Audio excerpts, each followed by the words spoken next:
सभी साधकों को मेरी तरफ से जय माई की। माँ भगवती आपके और आपके परिवार को सदा ही खुश रखें, साथ ही में आपकी सारी मनोकामनाओं को पूर्ण करें। तो आज मैं आपको मंत्र उत्कीलन विधि बताने जा रहा हूँ। जो भी हमारे साधक हैं, जो भी व्यक्ति हैं जो साधनाएँ करते हैं और जिन्हें सफलता प्राप्त नहीं होती है, जो सफलता मिलनी चाहिए आपको साधना करने से, वह नहीं मिल पा रही है। ठीक है, तो आपको बता दें, जितने भी मंत्र कलयुग में हैं वह भगवान शिव जी के द्वारा कील दिए गए थे, क्योंकि कोई भी व्यक्ति इनका दुरुपयोग ना कर पाए। क्योंकि कलयुग में हर व्यक्ति छोटी छोटी बातों पर मारण कर देता था, वशीकरण कर देता था, उच्चाटन कर देता था। तो ये सब देखते हुए भगवान शिव जी ने सारे मंत्रों को कील दिया था, जिससे कोई भी व्यक्ति कलयुग में इन मंत्रों का गलत प्रयोग ना कर सके। लेकिन अगर भगवान शिव ने इन्हें कीले हैं, ताला लगाया है, तो चाबी भी बनाई होगी, लेकिन व्यक्ति को चाबी का पता नहीं है। ठीक है, चाबी कहाँ है। तो अगर आप बिना उत्कीलन किए हुए किसी भी मंत्र का जाप करते हैं तो वह सिद्ध नहीं होता है, ना ही आपको उसका कुछ फल मिलता है। इसलिए उत्कीलन बहुत ज़रूरी है। यदि आप उत्कीलन करके उसका जाप करते हैं तो वह पूर्ण सिद्धिवान बन जाता है। आपको जो सफलता मिलनी चाहिए उससे 100 गुना ज़्यादा सफलता देता है। ठीक है, तो मैं आपको जो मुझे गुरुमुख से जो 2 विधियाँ प्राप्त हुई हैं, मैं आपको वह 2 विधियाँ बताऊँगा, जिसे करने से आप किसी भी मंत्र का उत्कीलन कर सकते हैं। तो मैं 2 विधियाँ बताऊँगा, जौन सी विधि आपको पसंद आए, जो विधि आपको सरल लगे वही विधि आप अपना सकते हैं। उस विधि के द्वारा आप किसी भी मंत्र का उत्कीलन कर सकते हैं। दोनों विधियों में से जौन सी विधि आपको सरल लगे। तो पहली विधि क्या है, आपको दुकान पे जाना है और अष्टगंध लाना है। पूजा पाठ की दुकान पे मिल जाता है। दुकान पे जाके अष्टगंध लाना है और 108 भोजपत्र लाने हैं। भोजपत्र भी मिल जाते हैं। और अनार की कलम लानी है। अनार का पेड़ होगा, उससे आप टहनी तोड़ लीजिए उसकी।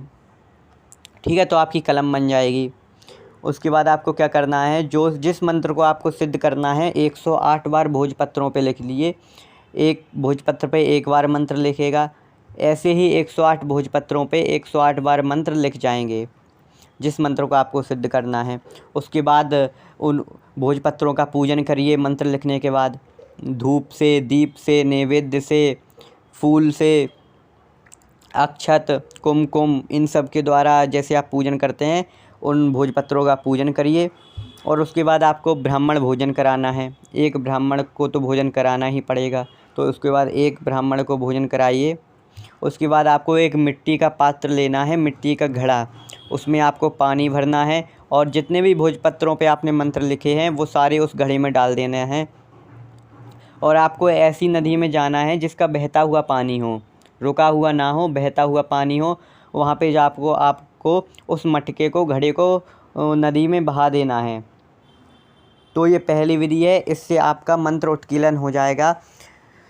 जिस मंत्र को आपने उत्कीलन किया है वह आपके लिए पूर्ण सिद्धिवान हो जाएगा। ठीक है, जो सफलता आपको मिलनी चाहिए वह 100% आपको सफलता मिलने लगेगी।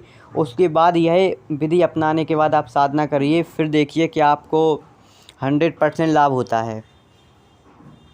ठीक है, इसके बाद आपको 100% लाभ होगा ही होगा ये करने के बाद, ये विधि अपनाने के बाद, क्योंकि ये विधि गुरु द्वारा दी हुई है, मैंने भी करी है ये विधि। तो आपको अब दूसरी विधि जब बताने जा रहा हूँ। दूसरी विधि में आपको क्या करना है, आपको एक मिट्टी लेनी है, मिट्टी होती है ना, उससे आपको अपने इष्ट देव की प्रतिमा बनानी है। आप जिसके भी मंत्र की साधना करने जा रहे हैं, जिस देवी या देवता की मंत्र की साधना करने जा रहे हैं, उनकी मिट्टी की प्रतिमा बनाइए और फिर भोजपत्र पे उनका मंत्र लिख के, जो भी मंत्र आपको सिद्ध करना है, मंत्र लिख के उनके हृदय कमल में आपको लगा देना है।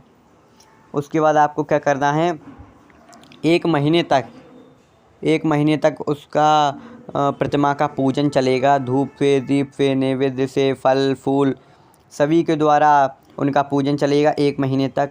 महीने के पूजन के बाद आपको ब्राह्मण भोजन कराना है और वो जो प्रतिमा आपने बनाई है वो किसी भी नदी में प्रवाह कर देना है। तो आपको वह मंत्र उत्कीलन हो जाएगा। तो मैंने आपको ये 2 विधियाँ बताई हैं, आप किसी भी विधि को अपना के मंत्रों को सिद्ध कर सकते हैं, मंत्रों का उत्कीलन कर सकते हैं। इन दोनों विधियों में से जो भी विधि आपको सरल लगे उनका आप उपयोग कर सकते हैं। तो अगर आपको हमारे चैनल से कुछ भी ज्ञान प्राप्त हुआ हो तो कृपया करके हमारे चैनल को लाइक शेयर और सब्सक्राइब करें, और सब्सक्राइब करने के बाद बेल आइकन की घंटी ज़रूर दबा दें, जिससे हमारे सारे वीडियोस के नोटिफिकेशन आज आप तक पहुंचते रहें। तो आप सभी को जय माई की। ये उत्कीलन विधियाँ अपनाइए और मंत्र को पहले उत्कीलन कीजिए, उसके बाद साधना करिए, तभी आपको सफलता प्राप्त होगी, अन्यथा नहीं होगी। तो जय माई की।